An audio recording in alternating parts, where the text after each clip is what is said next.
Bismillahirrahmanirrahim. Ada kisah sebelum baca doa, ada seorang syekh cerita. Seorang syekh ini bercerita tentang kisah nyata seorang wanita terjadi di Saudi Arabia, di Mamlakah. Ya, waktu itu wanita ini didapati seorang lelaki yang masya Allah tampan. Ya, tampannya di negeri kita sama negeri Arab beda. Ya. Nah, untuk membedakan wanita Saudi dan wanita Asia gampang sekali. Yang pakai cadar, tinggal lihat cadarnya datar apa enggak. Nah, laki-laki juga demikian. Tampan di negeri kita sama sana juga beda. Dan itu semua Allah ciptakan dengan kesempurnaannya masing-masing, negerinya masing-masing. Bukan mencela makhluk Allah Subhanahu wa taala. Seorang laki-laki ini yang tampan ini jauh dari Islam. Dia muslim tapi jauh dari agamanya Islam, agamanya sendiri. Enggak menuntut ilmu, foya-foya dan perkara aib di negeri Arab, orang yang pacaran. Ya. Dan ketika itu laki-laki ini adalah termasuk laki-laki yang playboy. Ya, kemana-mana kalau wanita didekati sama dia, sudah hatinya terbang ke dia, jatuh hati ke laki-laki ini. Dan laki-laki ini memanfaatkan momen tampannya dia. Ya, sehingga banyak orang yang terkecoh dengan laki-laki ini. Setelah pacaran selesai ditinggal, pacaran selesai tinggal. Subhanallah. Ya. Ini laki-laki yang jauh dari Islam. Ketika itu laki-laki ini jatuh cinta dengan wanita yang salehah. Wanita yang salehah. Wanita yang salehah ini, ya subhanallah, ya, berusaha si laki-laki ini menggoda wanita yang cantik ini. Cantik. Kita katakan wanita sana cantiknya sama di negeri kita katakan beda, standarnya beda.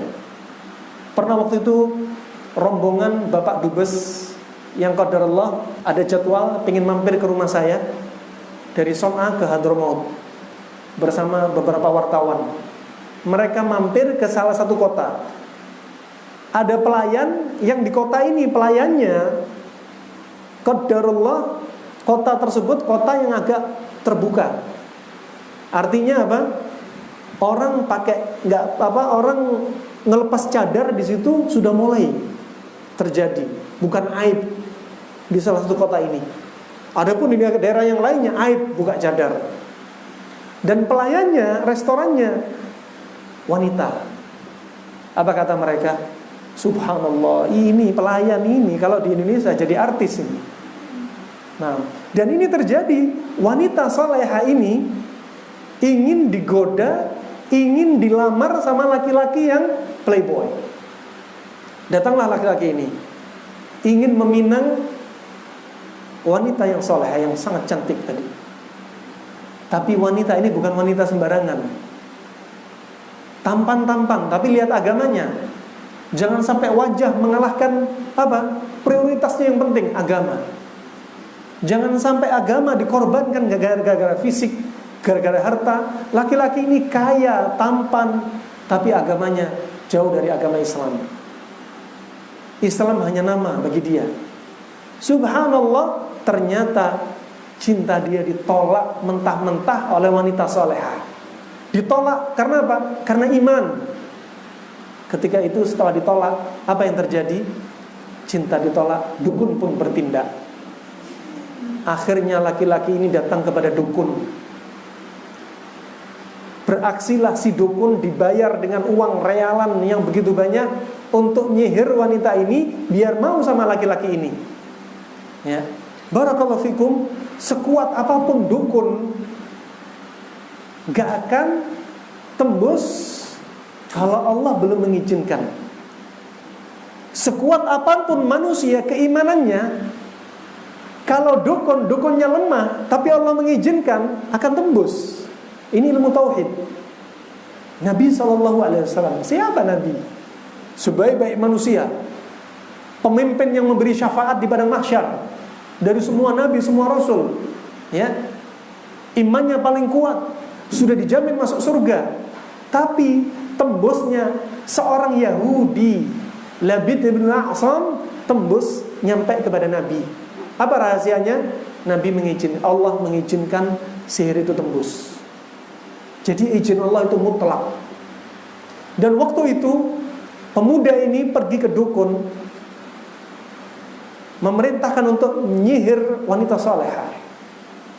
Subhanallah, Syekh mendapat berita setelah sekian lama, ternyata sihir ini enggak tembus-tembus kepada wanita ini. Kemudian wanita ini ditanya, apa rahasianya kamu? Kenapa setiap malam disihir enggak tembus-tembus? Apa kata wanita ini?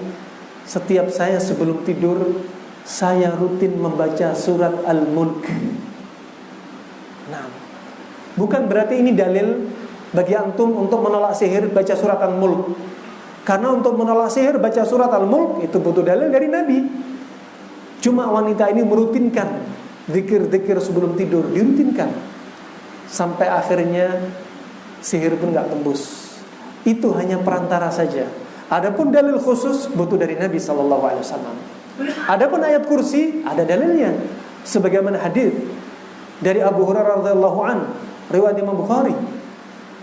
Ketika setan ingin mencuri, ya, waktu itu dia menyamar sampai 3 kali ditangkap oleh Abu Hurairah.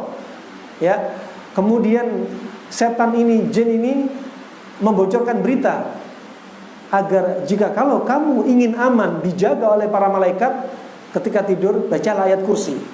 Nah, itu diantara yang thabit dari Nabi SAW. Barakallahu wa makarallah wallahu khairul makirin.